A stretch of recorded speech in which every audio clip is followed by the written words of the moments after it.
What's up, everybody? Welcome. It's Orange Bloods Live going into the weekend. I'm Jeff Ketchum. That is Chad Hastings. We're talking Texas football because that's what we do. Do us a solid. Hit that thumbs up button. Subscribe to the channel. Notifications. All that stuff. Click on some buttons for us. We do appreciate it. It's the holiday season. We will give to you for like an hour today. And you could give us some likes and some subscribes and some stuff like that. We do appreciate it. Jump in to the Specs chat and chat it up. I already see a lot of the hardcores already in there. And then if you're watching this delayed, jump into the comment section. Let us know your thoughts. Chad. It's an idea right there. War Room. Yes. Last night on Orange Bloods. Mm-hmm. And I think you and I both, I think we came to the same place with what's the hook for today's show. Is there anything in the War Room? Is there anything that's happened today? It's hard to be more important, I think, than Trevor Goosby right now for Texas and what he would mean to next year's season. And I think there's been an assumption that he's going to be sticking around because that's been the conversation for so long. And yet here we are at the end of the season. And I think there now is at least something to keep an eye on. I don't think you can just assume. And it's because our boy's all grown up. It's a guy that this week was named first team all SEC. Yeah. And it's funny, when the all SEC team came out, I thought it's kind of hard to hide that guy now. Yeah. Sometimes they grow up too fast, don't they? If you are 6'7", 3+ bills, super athletic, can play left tackle, you just probably turned 20 or 21. This just in, if you're first team all SEC, there's a good chance that there's probably a conversation you have to have at the end of the season if you are draft eligible, and here we are. Yeah. I mean, like I said, sometimes they grow up a little, maybe a little faster than you want them to grow up. Then all of a sudden they're out of the house. I'm going through that right now. Wait, what just happened? Wait a minute. I thought you were staying another year. I just wanted you to get a couple things figured out. We just wanted you to eat some food other than nuggets. I didn't mean you had to leave. It's one of those things that when I saw it, it was kind of like, oh, yeah, we've been talking about the protection of Arch Manning and the weaponry around Arch Manning in 2026. Texas can't get it wrong. Sark can't get it wrong. It can't feel short. It can't feel half-ass. It certainly can't feel like 2025, which was, we're good. Can't feel like that. Can't feel like Charlie in the Bubble. It cannot have that feel to it.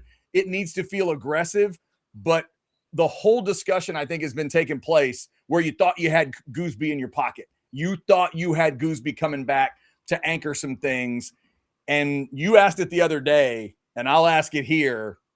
We'll keep asking it. What if they re-rack that whole offensive line? What if it has to be everybody's new on that offensive line? Well, you're going to get Brandon Baker back no matter what. So that's true. You're right. Okay. And the thing is, the reason why it's such there's a million reasons why it's a critical piece of the conversation. It could be 4, though.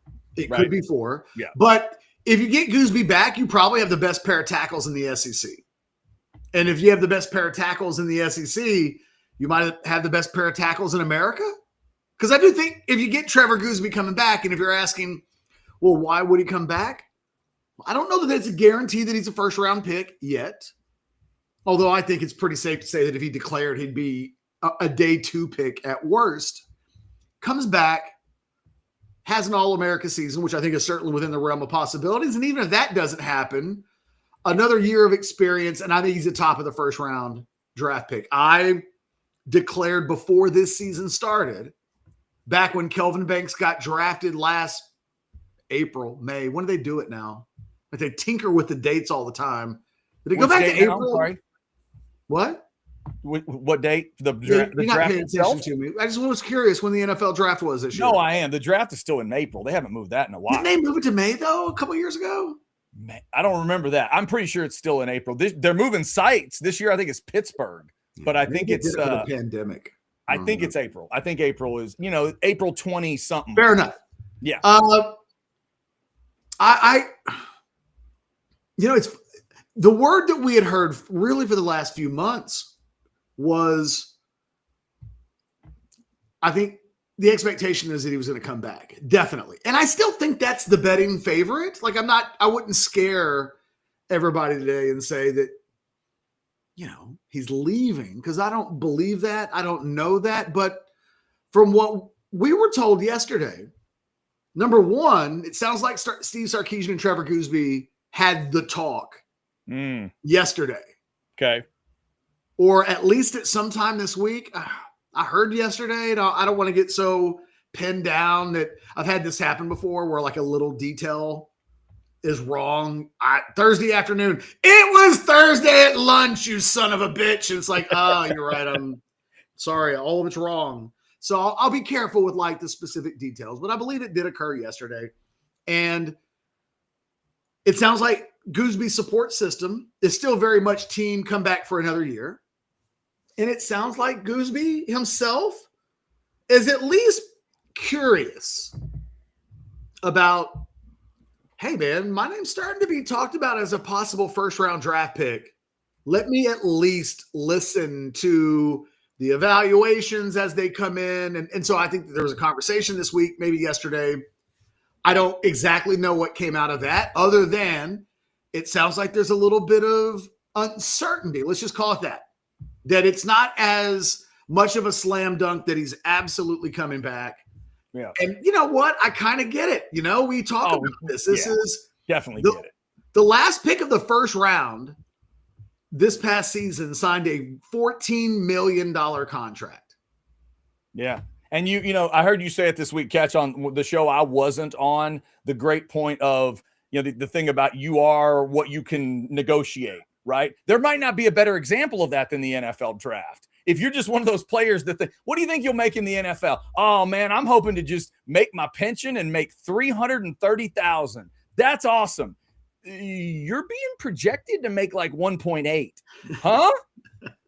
2.6. It's real easy. Like you could just literally go into Google, type in any draft pick that you want. How much did they make last year? And it is public knowledge. And so, and that'll change everything for him. If he, wait a minute, they're thinking of me in that neighborhood. Oh, okay. Now I got to.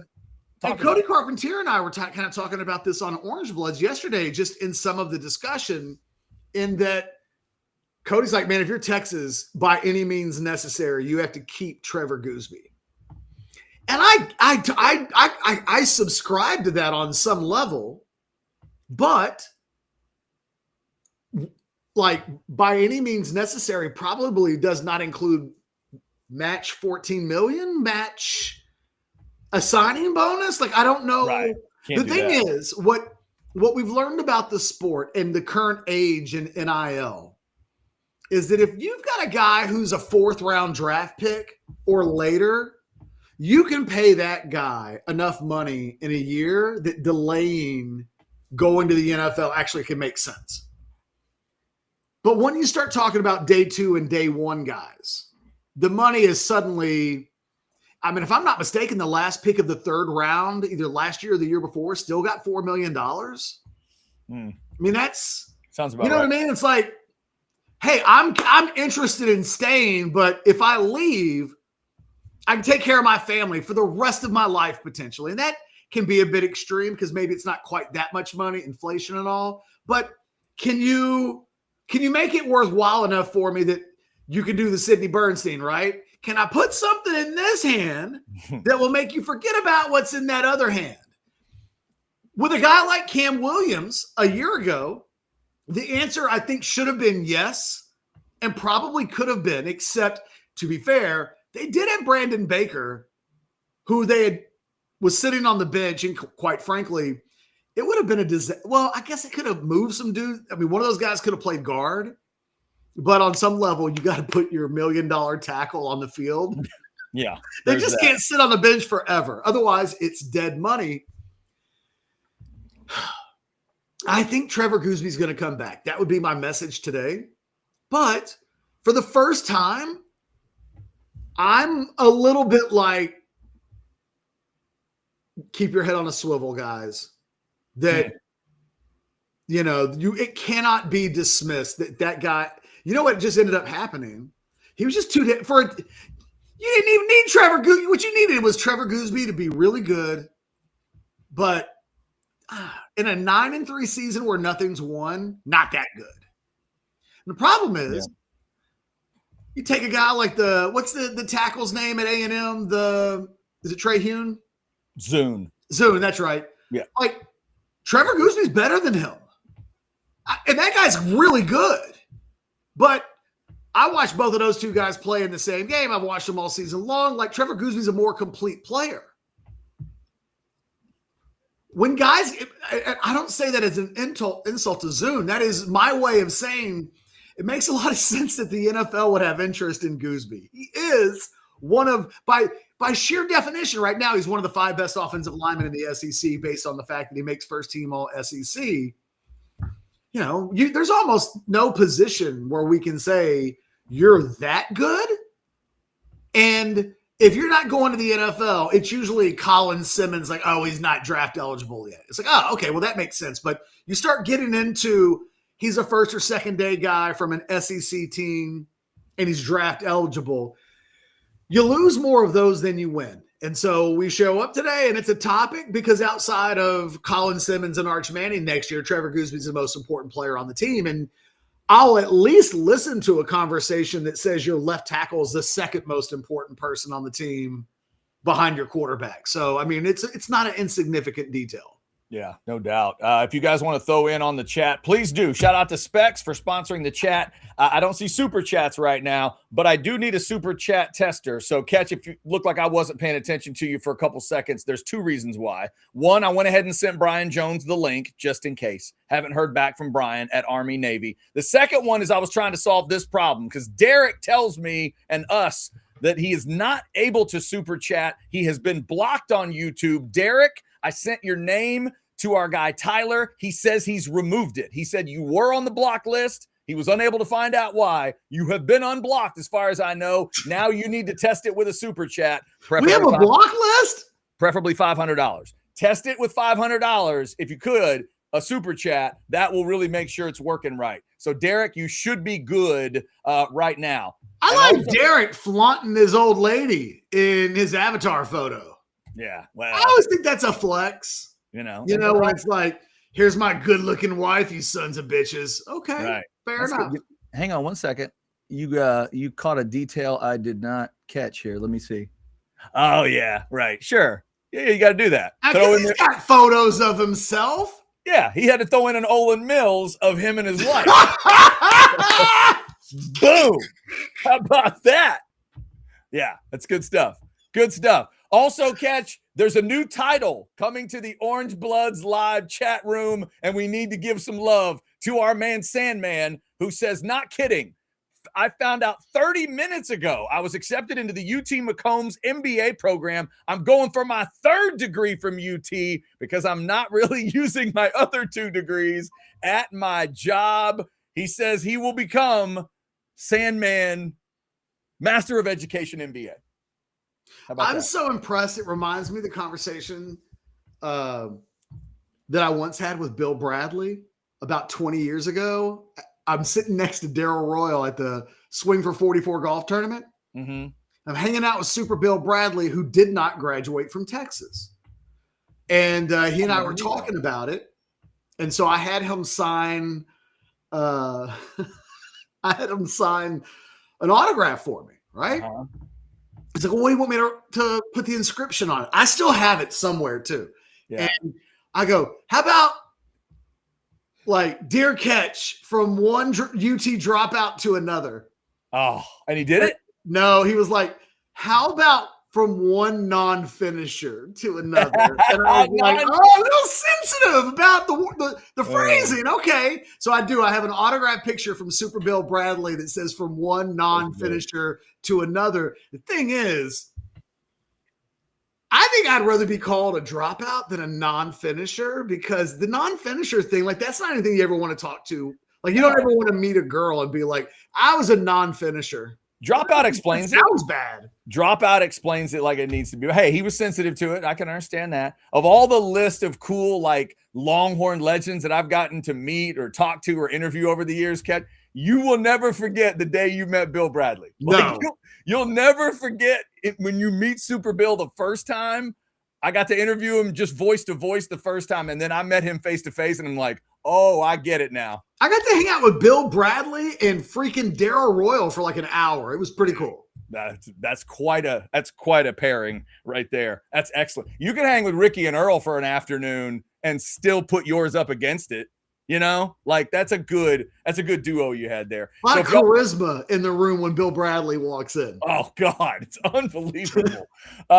If y'all want to throw in a super chat, Derek, give us a tester. We will do that. Catch, I'm gonna tell them about Deep Eddy Vodka, and then you tell me if you want to talk schedule or you want to talk more Goosby we'll or whatever. The schedule, but go ahead. Yeah.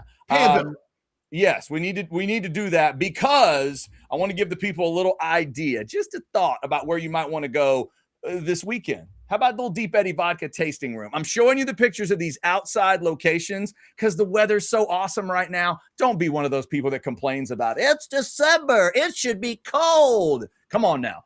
Enjoy this awesome December weather that people in Michigan would kill for by going to the Deep Eddy Vodka tasting room. Go have a tasting. Hang out on the inside if you want in the upper left, but those two at the bottom, great outside views as you can see there. And they've got the 9 flavors for you, the cocktails ready to go. Make sure if you have some of those mason jars or martini glasses, bring them with you because you can get a discounted refill with those. Tell them we told you about it here at Orange Bloods Live. When you go to the Deep Eddy Vodka tasting room, be sure to get some of that Crimson Creek Smokehouse barbecue too, because it is awesome.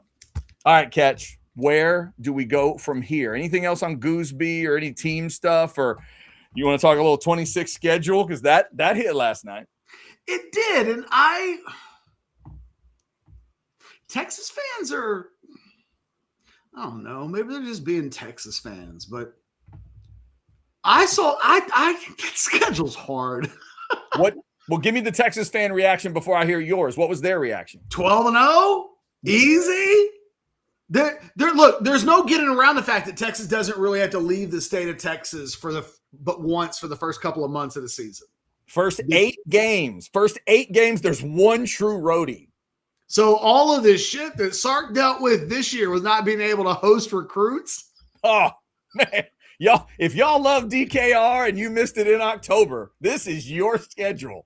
Texas might not get a lot of in-state kids in 2027, but they're going to have every 28 kid on campus like 6 times. Woo, September and October at DKR is on, kids. Seriously. And there's some good ones too. There's some good home games on that schedule. Oh, absolutely. Ohio State's coming to see you. Florida's coming to see you. Ole Miss is coming to see you. Look, I feel like you can look at the schedule and talk yourself into a lot of things. As I go game by game by game by game, there's a lot of hard games on the schedule. Forget about when and how they're played. Because on one hand, November, on one hand, it's weird. It's weird what they've done to A&M in Texas. That they both get a short week after A&M has to play Oklahoma on the road and Texas hosts Arkansas is and the first time it'll be balanced like that because this last year, of course, was Samford for A&M, and they've done a weird thing with like one year. I think a couple years ago, like Auburn had a legit one, Bama didn't before the Iron Bowl. But yeah, the fact that it's balanced and you ask Alabama how that is. Those are not easy games those are rivalry games in a lot of ways. In a weird way, kind of same level of rivalry, like OU and A&M. Matter of fact, Chad dislikes OU so much. I have a Chad dislikes OU buy or sell question. Yeah. So there's enough there that that's a game that will count. It's not like playing Mississippi State where you're like, I hope we show up. Everybody will know that's a game both teams will be ready to play. Same for Texas and Arkansas. I don't know, man. There's a lot of hard games. I think Texas fans are sleeping on the Tennessee game. I think that it's impossible for me to forget how poor this team was on the road this year. That's what knocked. We can point to any one game and say Ohio State or Florida or whatever, right? Georgia, whatever. Right. When Texas went on the road, they were terrible. They're terrible. They lost 3 games on the road. They won 2 others. The other 2 they held on by the hair on their chinny chin chin, and they didn't even grab the hair until the last second. Yeah, if they go try to play one of those 2 games in Knoxville. So, like, and I don't even know if Trevor Goosby's back, let alone what the rest of that offensive line will look like. So I'm not yet looking at this through the prism of, oh, this team ain't losing a game. Did you see what they did in the portal? I don't know what they're doing in the portal. Right. Yeah, we don't know. And like Michelle's throwing in the idea of 2-2 in September, very likely. Michelle, the way I looked at the schedule, I tried to put some like burnt orange glasses on when I looked at the schedule. Here's what I saw. Got to go 3-1 or better. Yeah. Go into Dallas, and then you got to go 7-1 or better the rest of the way. I can't help but to continue to think it's just stupid to play that Ohio State game. It just is. Like, you can tell me that it's the right thing to do. Okay, whatever that means. Well, you can tell me that, like, it's financially more viable and stimulating to the local economy and that the school will make. Okay, you can tell me that game day will be there and it'll be a better advertisement. I understand the positives. Game day is definitely coming. It's not, and I don't actually agree with Michelle in that it's very likely. It's very possible. And, you know, you can go through that schedule and there's a lot of, it's possible. And, you know, there's some scary stuff to me, there's scary stuff in September. There's scary stuff in October. There's scary stuff in November. Right. But there's not any Georgia Bulldog on that schedule. So this past year, when they lost their second game, we all saw the monster at the end of the hallway. If they were to go 2-2, they wouldn't have taken them. They would have lost that game if they played Tennessee instead of Georgia this year in Knoxville. They lose that game based on possibly. No, based on the way they played every road game they played in this year. There's not one game they played on the road that you can tell me they could take that performance on the road anywhere else against a decent team and they would have won. They were miserable on the road. Right. I'm just saying in those last 8 games, there's nothing as scary as Georgia in 26. Well, no, because I think Georgia's going to win the national championship. Right. That's what I'm saying, though. After the second loss, you just kind of felt in your heart that there was a third loss. There would be a third loss, yeah. If they go 2-2, and I'm assuming Michelle means they lose at home to Ohio State and they lose in Knoxville, at that moment, I wouldn't tell you it's impossible they go undefeated the rest of the way, because at least there's not a Georgia, and they don't add Bama. They do add Ole Miss. Now, that one should be noted. But your Ole Miss off of the lane move to LSU and all that stuff. Look, we thought that everybody talked about the Texas schedule this year before the season being super easy. And by the end of the season, Florida was trash, but yet everybody was saying that, well, Texas played 5 teams in the top. No, you know what I mean? Like, we did not think that it would be as difficult of a schedule. We thought those 3, in the end, the games that kind of knocked Texas out are the games we all talked about all season long. Right. Being that we said in May, hey man, Texas is going to end up being 9-3, but here's the deal. They're losing in Gainesville, they're losing in Columbus, and then they're losing in Athens. You'd go, that sucks, but you can intellectualize it. We said it from the moment that schedule came out. They had to be 2-1 or better in those games. Had to be. And they didn't. And they didn't make the playoffs because of it. We knew it. And they went 0-3. 6 months before the season started, we were like, if that happens, they're effed. They have got to win one of those 3 games. Yeah. And then I guess the thing is, I just survived. We just all finished the season where Texas left itself with one mistake that can't really be accounted for, right? Because on some level, who would go into Athens and Columbus and win those games? Nobody else did. Well, I guess Alabama. And it will be funny if Michigan takes Alabama's head coach, just because it wouldn't even be the first time that's happened to Alabama. Shout out to Coach Fran. I know he's a big fan of the show. Squeaky. Mike Sherman too. We're big with former A&M head coaches. Mike Except Sherman. for Kevin Sumlin, not so much Kevin Sumlin. The fade. No love for Kevin Sumlin occasionally hate watches this show, but only because he's got like a voodoo doll of me that he sticks pens in. It's okay. It's okay. We got you, Coach. I was thinking about that Kenny Hill game in South Carolina the other day. That was you. You did that. It's a hell of a thing when you're confronted with a head coach and you realize just how much they hate you. When you're trying to be nice to them, and they just won't even have a conversation with you. Yeah. It's like, damn. It's like, Kevin, what did I do? Like, what specific? I get it. Generally an asshole to A&M fans everywhere. Okay. Touche. But is there any one specific reason why we're doing an interview on Yahoo Sports Radio and I just asked you a question about what a good coaching job you've done this year and you've refused to answer it because I'm asked it? This was a hell of a time to be alive. Yeah. Solid moment. That's those moments you never forget.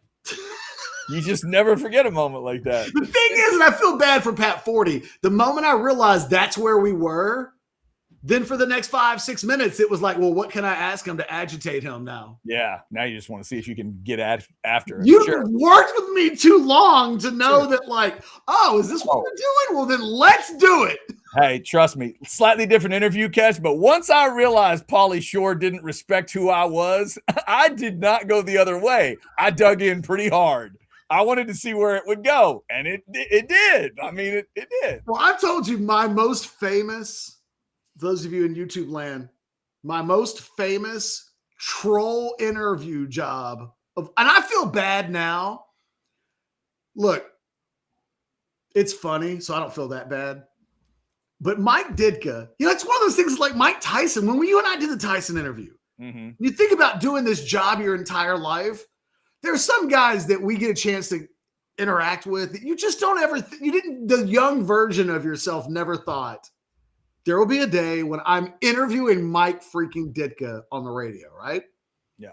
It's like the day that I interviewed Larry King and he gave me parenting advice. Like, there's just some surreal stuff that we go through sometimes. So I remember it was a Monday and Ditka was on Monday Night Countdown. And the spot was about 15 minutes before Countdown went on. And I remember thinking to myself, why is he doing this? I see the $50 super chat. I'll tell the story. We'll be quiet. We'll get right to you, Jacko. I'm so excited, though. I don't know why Mike Ditka's doing the interview. I didn't ask. He wasn't plugging anything. I've just got Mike Ditka. It became very, very abundantly clear one question in that Mike Ditka did not want to be doing an interview with me. Didn't respect it. Yeah. Was busy. Those are the best. He's going to be on the air in 15 minutes. Yeah. Yep. In retrospect, I've thought to myself, you should have just started bailing out with the weirdest question you could think of. Oh, I did. Okay, good. I should have said, Coach, you know what? We're having some technical difficulties. We'll catch you another time. Nope. You know what I asked him? And it put him on so much tilt. What was it? I asked him if he thought Jimmy Graham was the best tight end in the history of the NFL. Yeah. That's a great question. But I asked it like this. I was like, Coach, I don't know if you do any fantasy football, but Jimmy Graham goes in the first round, like first 5 picks of a lot of fantasy drafts. There's never been anything quite like that in the history of the NFL. As an NFL Hall of Fame tight end, do you think Jimmy Graham's the best that's ever played? Oh.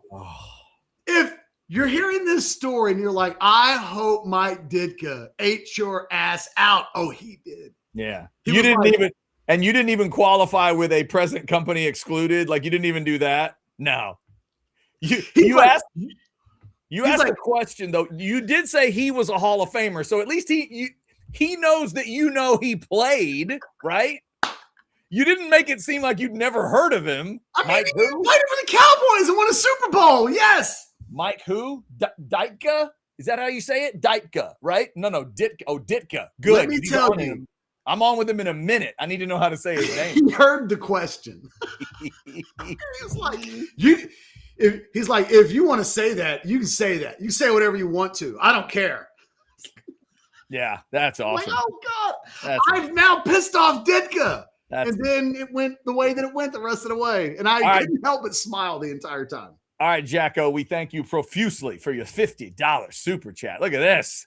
Says they lose to the Aggies and another team on the road or Oklahoma. They have to start 4-0. All right, Jacko's saying you got to get the one against Ohio State and you have to figure out Knoxville or you're in big trouble. Well, and look, this just where, for me, and I look at the game, there's like a half dozen losable games on the schedule.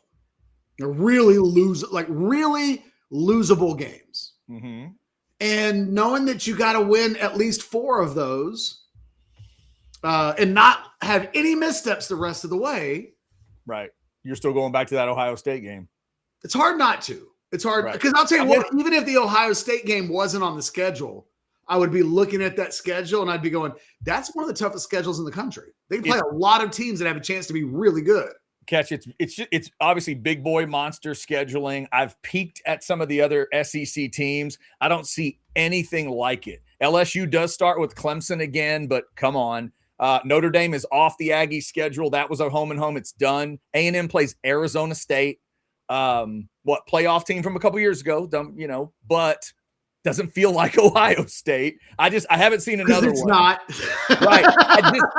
I haven't seen another one. I think Ole Miss starts with Louisville, which for them is incredible. Ole Miss has never started with one of those. I think it's the Atlanta game or whatever. But yeah, Texas is going to end up blinking at everybody when we get to that weekend, second weekend of like, whoa, okay. They really are going to be the only SEC team that schedules that in September. Well, and a year ago at this time, or even throughout the offseason, there was a whole lot of, the committee will remember at the end of the year that it's Ohio State and that they didn't have to play it. And not many other schools they didn't care. Yeah. They didn't care. I don't know if it's that they didn't care, but we also knew that you can't do that and lose 2 more. The thing that matters is 3. Yeah, you cannot have 3. Put that to the test. If you have 3 and one of your 3 is the first game of the season against the number 1 team in the country, well, I guess technically at the end, the number 2 team in the country. Yeah. And you say, well, nobody in the country won a game on the road against that level of a team. If they're not going to give you grace for that, then it's just never going to happen. Texas tested that. Texas had the all-time. Should we punish them for that? You know what the committee said? Yep. Yeah, they're going to need to go to 16 probably to have that in. There was an argument to put them in this year, but this committee was not. Dude, they ranked them behind BYU at the end just to say this. Yeah, this committee was not equipped to go through that thought process. So they're going to need more teams to put in. I got a big question for you about the schedule. Let me mention our big sponsors here, and then I got a question for you. Shout out to Texas Card House. Go check out one of their great locations. I'll throw all 6 of them up for you here. Rio Grande Valley, those of you in Houston, the Spring location, Las Colinas, the other Dallas location, and of course, 183 in Anderson Mill in Austin. That's where we do the watch parties. They've also got the online poker for you at Hijack Poker. I know you're busy. They know you're busy, but they also know you love your online poker. So go to hijackpoker.com, get that app or get the QR code here, get it on any device and get to playing with hijackpoker.com. Shout out to Texas Card House. Also shout out to Specs. They bring you the chat each and every day. Here's a little Specs reminder for you. With thousands of ways to savor the holiday spirit, Specs has a selection to please every palate, from the nice to the naughty. Wrap it up and let the good times flow with Specs wines, spirits, and finer foods. Catch, Specs is so Specs that I heard a radio spot today with Lisa, and she didn't rhyme, and it freaked me out. Like it was a normally written, thing. And I'm like, wait, Lisa, by the end of it, I'm like, wait, where was the cool rhyming? Didn't happen. It was still effective. It's still in my brain, But yeah, she just didn't do any rhyming. All right, so Catch, here's my question about the scheduling. Because you know me, I got this sick OCD brain. The very first thing that jumps out to me, where'd the other bye week go? Where's the second bye? Why is everybody starting on September 5th? Why aren't they playing on August the 29th? So you're telling me, SEC, you're going to make them all play 9. I told you not to. I told you it was dumb, but you didn't care. You think this is the way to get more teams in the playoff.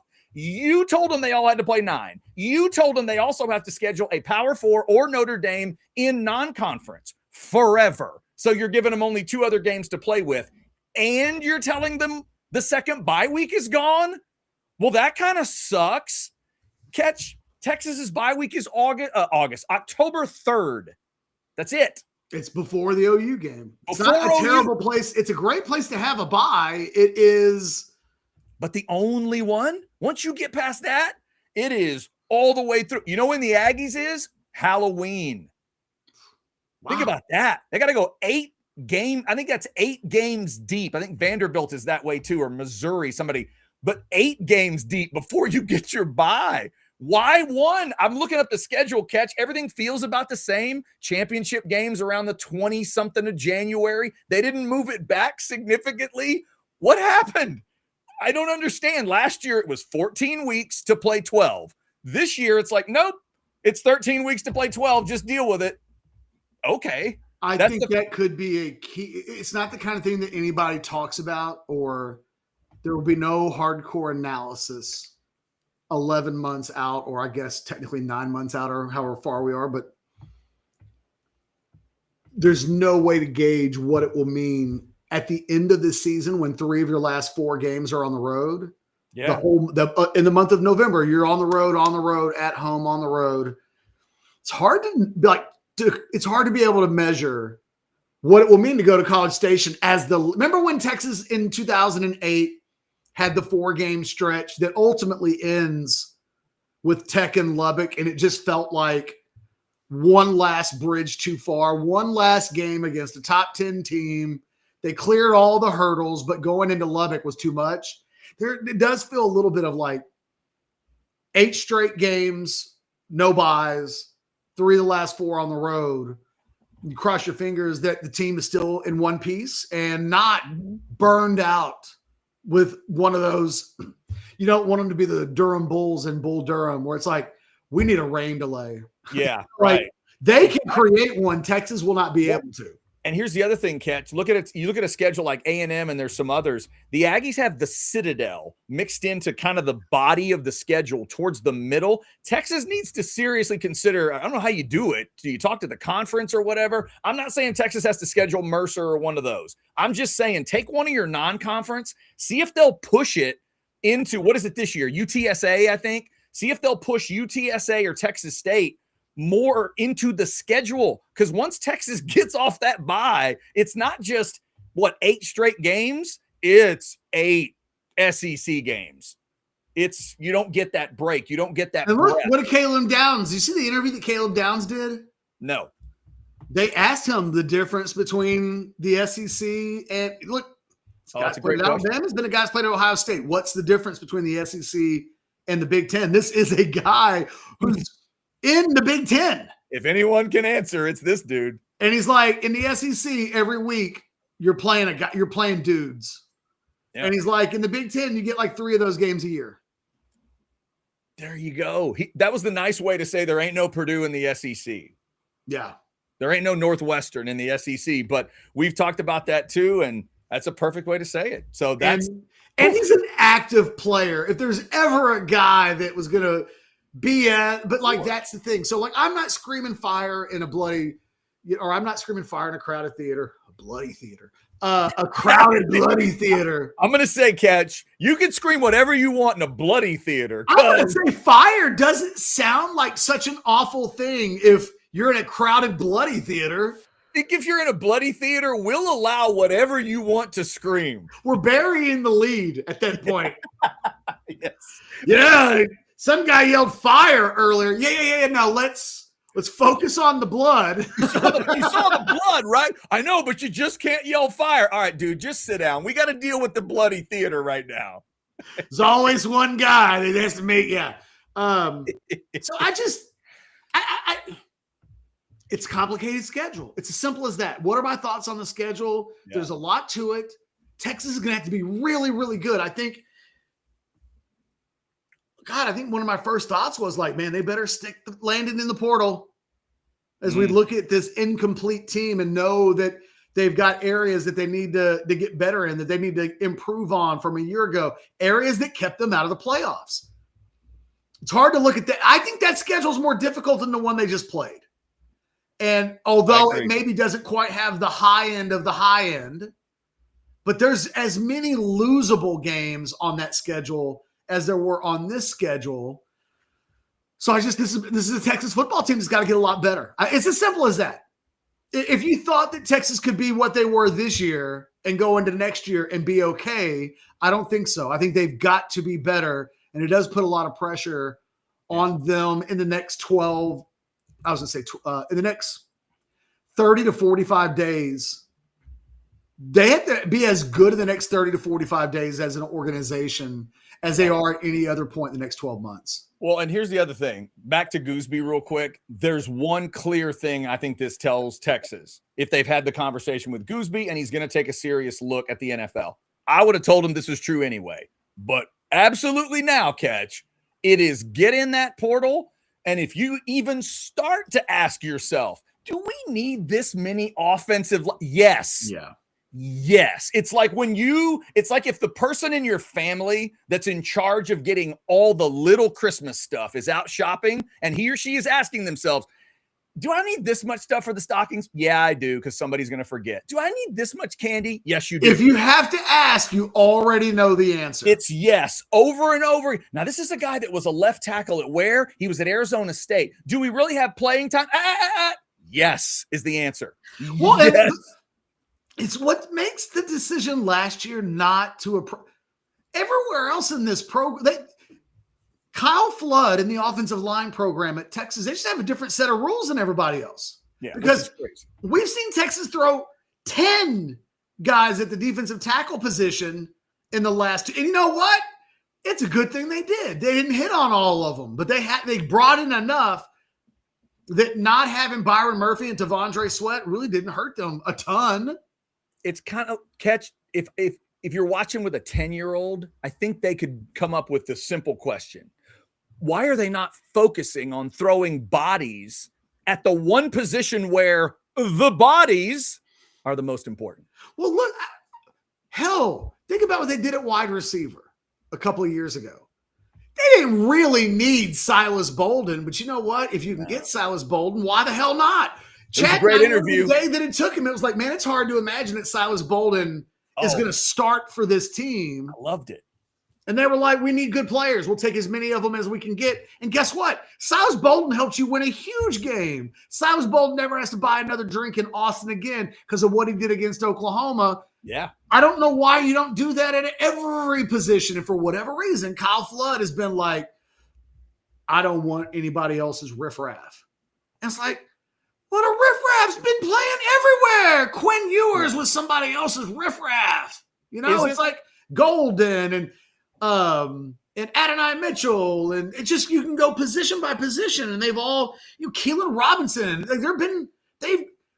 they've taken guys they've had so much success with, and it's weird that there's almost a phobia of, I'd rather take none at all than even take a chance of interrupting what we're already doing on campus, or I just don't want to deal with guys that I haven't recruited and developed the whole time. And it's like, what are you talking about? Like, all that's got to change, right? Yes. I would hope, if there hasn't already been a meeting between Sark and Flood, if the understanding is Flood is not fired and he's coming back and he's the O-line coach, all that stuff has to change, Catch. It's like he's got to go from being a purebred dog guy to, no, we're doing rescues. We're going to have 8 or 10 of them. The neighborhood is going to think that we're the nicest, sweetest people because we're going to rescue all of them. The ones in the Power 4, we're going to rescue some out of the FCS. We might go get that big dude from Monmouth just cuz. That's what we're going to do, Coach Flood, and then you're going to coach them up. I mean, look, man, sometimes you run a pet shop And you got to sell car insurance out of that sucker too. Like, man, whatever you got to do to pay the bills. And I feel like Kyle Flood is like, no, we will not sell cats in this pet shop. And it's like, well, we might have to sell the pet shop if we can't find a way to make some more. I will not have cats. That is a wild combo. Hey, enjoy your French bulldog. Hey, what is that? An 84 Camaro? You got an insurance on that? I was going to be like, I was thinking of Better Call Saul. So you've got. Oh, yeah, right. Okay. The salon with the law firm. So I had all kinds of thoughts of pairing. It just so happened that car insurance is what came out of my mouth. That's well done. Massage parlor was. It was all. Yeah. That might be even better. Yeah, right. If you're doing adoptions and groomings up front, and then you got a massage parlor in the back, that would be good. Hey, kids pet the puppies, and you come back there and work at your shoulders and get some reflexology. Exactly. All right, let's see. I marked a super chat, or you did. AZ Texan 499. To your point, if Texas beats Florida and loses to A&M, they're still out of the CFP, and losing to Florida isn't the reason they don't make me it. Huh? They don't make it in, maybe? I think that's what he meant. Yeah, don't do that. Yeah. Don't make it in. Yeah, and then AZ Texan, just for the record, it's a different 3, like we talked about. That would be a different 3. That'd be a different discussion. If they'd lost to A&M and beaten Florida, that's a different 3. The 3 would look really interesting. At that point, you would just need to make sure the 9 was badass. Make sure that when you say beat Florida, you need to make it beat Florida. That's what they couldn't do. It'll happen. It's going to happen. But the 9 and the 3 have to look different than Texas's 9 and Texas's 3. I disagree. I think he's right. If they beat Florida and they lose by 1 point to A&M, they're still out. Possibly. It just depends on what the 9 looks like. It depends. Disagree. After what we just watched, this isn't an intellectual conversation. They rank BYU ahead of Texas. That was BYU literally has no quality wins. Anyway, I'm going to go over it so many times in my head. I cannot believe that, but that is a little part of my bigger argument of why didn't you guys just put Notre Dame in like you were trying to put Notre Dame in? Why would you try to put them in for 5 weeks and then stop? And you had an obvious way to put them in, and then you didn't do it. And then you just threw the extra insult at Texas for no reason at all. Just so stupid. It's so stupid. I don't understand. It was effective, though, because they didn't get a Texas question in. No. They put Texas so far out because they didn't want it to deal with it. They just made Texas look small if you complain about it. It's like, dude, you weren't even second runner up. They made Get out of here with this. Yeah. You should have been Miss America. You were fourth runner up. Yeah, they so had a chance to do it. And yeah, they just made them completely irrelevant by the end of it. All right, let me thank a couple of our great partners here. Let's get a little AV consultations talk in, because you may need a new TV. You may need a bigger TV. You're watching stuff on streaming. Look, it's about to be Taylor Swift time in my house. It is right now, Friday, December 12th. You know what that means? A whole bunch of stuff hits Disney Plus today. My daughter's coming home from college, and I'm going to be watching a concert. I'm going to be watching documentaries, and we got to make sure it's on the big screen. Make sure all the stuff you're streaming is on a nice big screen for the family to enjoy. Make sure all your football, whatever sports you love, all your great movies, make sure it's on the best setup possible. Make it a holiday gift to yourself that you're going to get a bigger screen, and let AV Consultations buy it for you. Let them handle every little detail. Unless you're some kind of TV expert, I'm certainly not. Let them do that, because they can get great deals that you can't. They've been doing this since 1988. Check them out, 255-8678 or avconsultations.com. Tell them you heard about it on Orange Bloods Live. We would appreciate it. All right, Mr. Ketchum, you said you had some buy or sell ready to go today. Do you want to buy or sell at this point? Yeah, I even have a hotter than. Oh, buyer sells and hotter than. That's exciting. All right. You going first then, or you need to go second? I'll go first. Okay. Buyer sell number one. What? Sorry. Keep in mind, I'm literally going to go off the top of my head. So do you want that to be first or second? Yeah, you go first. Okay. We'll end it with mine. Okay, I was gonna say if you've got like you've prepped, you've studied. Let's Wow, end with I don't know you. what world I'm in, but Let's end with you. All right, Catch. Buy or sell number one. I have to keep track of it here. Buy or sell number one. Goosby will be back. buy, but it is like a 65-35 buy. All right. Buy or sell number two after seeing the schedule. If you had to bet it one way or the other, Texas makes the playoff. Buy or sell. Buy, but I am giving a lot of benefit of the doubt. Okay. Buy or sell number three. In the next 3 football seasons, Michigan will return to the playoff. Buy or sell. Sell. That's given benefit of the doubt with me saying yes before. And the best thing that's ever going to happen to Michigan is they got rid of Sharon Moore. That guy was just a jag. The guy should have never been the head coach. Yeah. We got to we got to hire a guy who's from Jim Harbaugh is one of the best coaches in the history of football. That's who he is. That you just think it's like hiring a Belichick assistant at the Patriots leave. Like I know what you're trying to do, but you got to go find somebody new. And I think in the end, as embarrassing as this is, it's embarrassing. And I feel for everybody involved. I feel for the woman involved. I feel for Sharon Moore's family. Yeah. His wife, his kids. I feel for Sharon Moore. Like, wow. But like at the end of the day, this will end up being good for Michigan because it gives them an opportunity to fix something that needed to be fixed. And Moore may have gotten a few more years, no pun intended. And like, I think that guy's not good enough. All right, Catch. Buy or sell number 4. You peeked in on the Bucks and Falcons last night, and you think both of them should wear those uniforms every week. Buy. I watched the last 9 minutes of the game. Mm-hmm. When Bijan scored, it became 28-20. Yeah, I did. And I was watching the game. I just had like the game cast of ESPN.com on my screen. Mm-hmm. And then I was like, oh, well, I'll watch it now. And I did. I watched the last 9 minutes of the game. I mean, I don't understand. Tampa Bay's uniforms suck. They're so not the creamsicles, the new ones. There's nothing wrong with them. They're okay. They're a perfectly fine, average uniform. The creamsicles are something special. I love the Atlanta throwback helmets. I don't always love them with the black. But I love those helmets so much you could dress the rest of the uniform up in candy canes and I wouldn't care. I think those helmets are just delicious. They're great. So yeah, I mean, I really didn't think that other than it's hard to watch those two teams play in those uniforms and not just constantly like every couple of minutes go, they should wear these all the time. Yeah, and bravo to both teams for doing that. I like now that we're seeing 2 NFL teams do it at the same time. Like they're both willing to go, yeah, let's do it together. Let's do it at the same time. I hate that the Cowboys version of this sucks so bad. Oh, the Cowboys are terrible at this.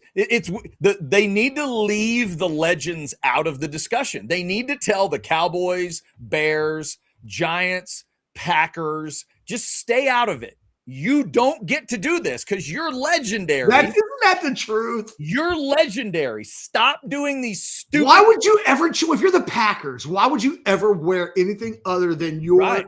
It's like the Yankees don't ever wear anything other than pinstripes. Yeah. You know what you know what the Packers should never do? Hey, remember when there was nothing on our helmets? Sit down, Grandpa. This is not your discussion. You and I are never more on the same page than with this right now. And you and I don't always do the uniform thing together. So dumb.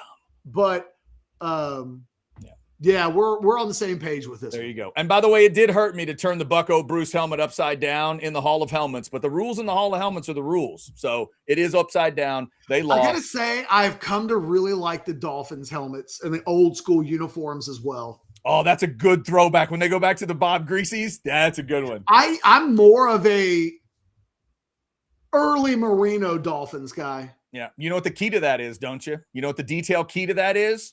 The dolphin looks better when the tail curls under versus when the tail pops out. Bingo. Right? You're 1,000% right. Yep, that's it. That's the little detail that makes that so cool. All right, Catch. And finally, this weekend, the reason all this Taylor Swift stuff is happening, because it's her birthday tomorrow. Buy or sell, you can name 5 Taylor Swift songs right now. Buy. I mean,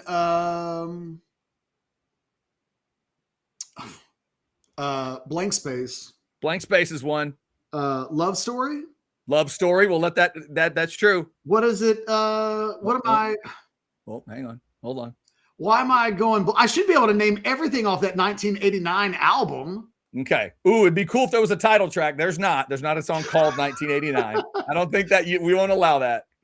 But are you hold on right now I'm just pissed about. Are you cheat that. Googling?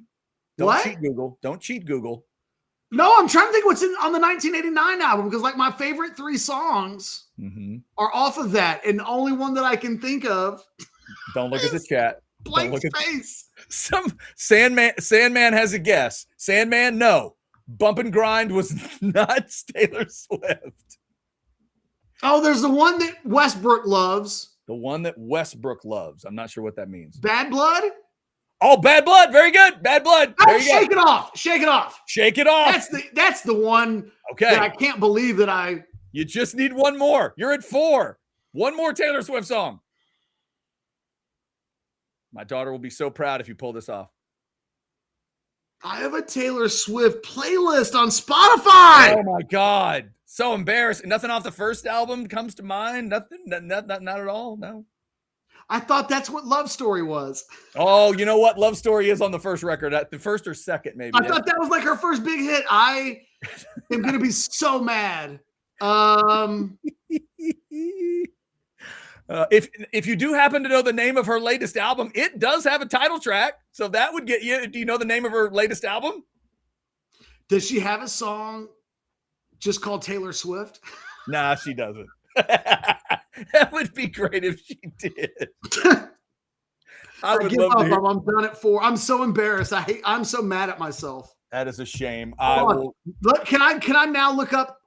Please do. I'll tell you what, I'm going to ask you my first buy or sell question. Look up Taylor Swift. While you're answering, I'm going to look up my Taylor Swift playlist.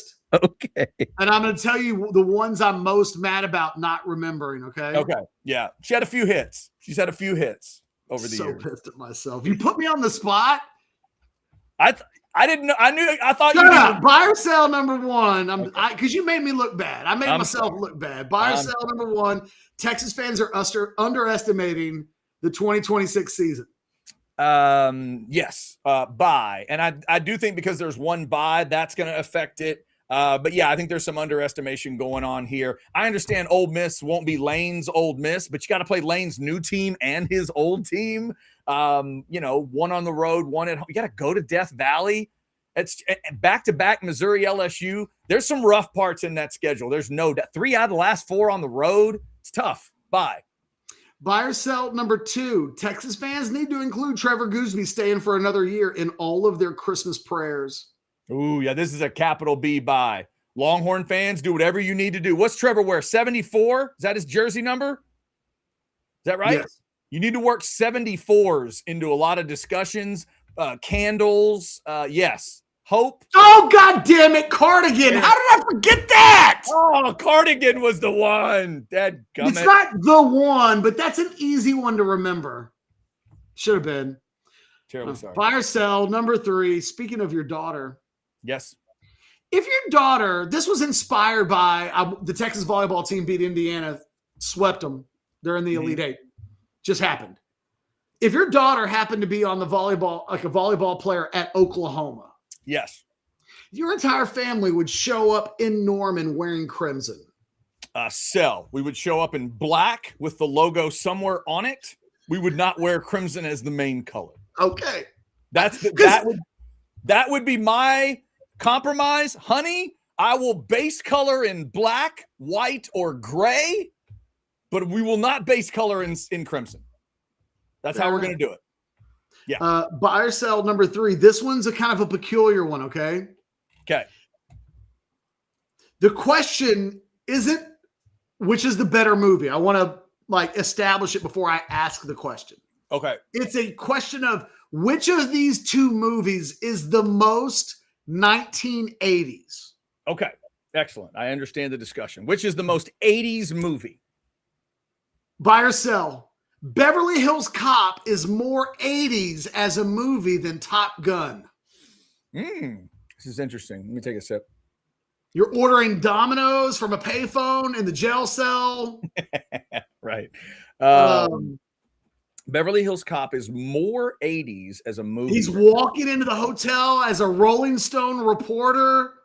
No ID. He's just throwing it out there. He's writing a story on Michael Jackson, and people are like, cool. Yeah. You could make it slightly more 80s if you had because the Playboy Mansion was in part 2. If you could have moved it into part 1, you might make it the most 80s movies that ever lived. Remember in part 1 when he first arrives, he's walking down the street in Beverly Hills. Absolutely, the Beverly Hills. The two guys have got the Michael Jackson red jackets on, the leather jackets. Yeah, I'm gonna say this is a buy because first off, the Top Gun sequel, many years later, was still really good. But when I see Top Gun, I have feelings, I have thoughts, but they're not immediately like 80s thoughts. I think it's the soundtrack. That movie could have been made in the 90s, but it has the Berlin and the soundtrack is so Kenny Loggins 80s.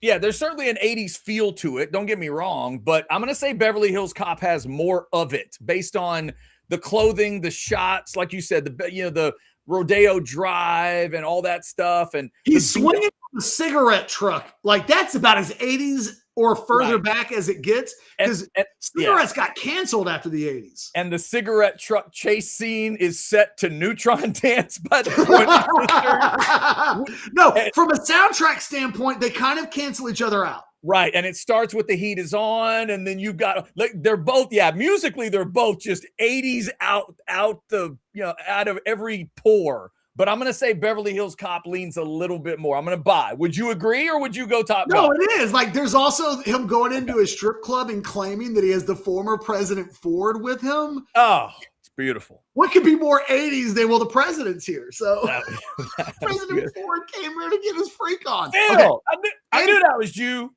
And finally, I'm kind of buy or sell number 5. Yes. It's a prime on prime hotter than, and you could make a case that one of the women in this question are in their prime right now. Okay.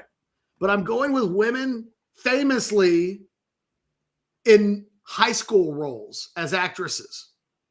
Okay. Hot. Okay, here we go. Prime on prime. Kirsten Dunst, prime. Hotter than Zendaya's prime. I mean, this is the woman who was Peter Parker's love interest in the original Spider-Man. I was gonna say it's both. Yeah, you're going MJ versus MJ, right? Yeah. I love them both. It's a sell. It's a sell. Love them both. I saw Dunst. I watched Roofman on Amazon. Oh yeah, how is that? It's really good. I think it's as good of a Dunst performance as anything I've seen from her in 15 years. Like she got nominated for an Oscar, if I'm not mistaken, for Power of the Dog. Mm-hmm. She's so good in this. So good. Look, I love both of them. It's just for different reasons. By the time you hit the finish line, both of them can be extremely hot. Zendaya's got a better starting point for what you're asking here. I agree with you. I think, look, we're talking about hotter than. Zendaya is, for me, but I saw Dunst just turned 43. Mm-hmm. She looks 43. And I don't mean that it's crazy, but in Hollywood, she looks her age. And I just loved her. I just thought it was such a tender, vulnerable, and she doesn't do a lot of stuff now. Like she does like some art house stuff. Like it was kind of interesting to see her in this role. I thought she was great. I would recommend the movie. I gave it 3.5 stars. Nice. All right. I'll have to check it out. All right, there we go. A little buy or sell for you on a Friday. Catch was ready and I wasn't. It happens. The apocalypse is near, everybody. Go smoke them if you got them. It does happen. All right, before we get out of here, I want to give y'all one more idea. This is for Monday. When you get done with your weekend and you're wondering, what the heck do we do on a Monday? Go have the lasagna at Taste on Main. Look at that bad boy. Come on now. They're doing the homemade, scratch-made. You're going to slap the person across from you. It's so good lasagna every Monday night. Plus half-price bottles of wine all day on Mondays. Or, you can just go check out my favorite casual steakhouse on the planet right there in downtown Buda. Free parking right across the street, and then you're just walking around in Buda after it's done. Go check them out. If you're out there over the weekend, they've got a great brunch as well, 10 to 3 on Saturdays and Sundays, and they only serve East Coast oysters, which I hear is important in the oyster community. So if you need your oysters, get on over to Taste on Main. Tell them you heard about it on Orange Bloods Live. All right, Catch, anything else? We done? More Kirsten Dunst discussion? No, I'm good. No, okay. You come for the Goosby, you stay and end up with the Dunst. Goosby and Dunst sounds like a law firm. Yeah. Let's hope Texas keeps their half of the law firm for 2026, the Goosby part. Thanks for liking, subscribing, getting your notifications. 197,000 subscribers plus now on YouTube. Thank you for helping us get there. Now we got to get to 200,000 on our way to my ultimate goal of 8 million. That's how I'll know that we've been successful. Thank you guys for checking it out. Brian Jones was unable to join us today. Check out Army Navy tomorrow at 2 on CBS. We'll try to grab Brian next week, or he may not take my phone calls anymore because football season's over. We'll see. Normally we can get him through the playoffs, but without Texas in it, you never know. We'll find out. Y'all have a great weekend. We will talk to you soon. Enjoy all the content at Orange Bloods Live. See ya.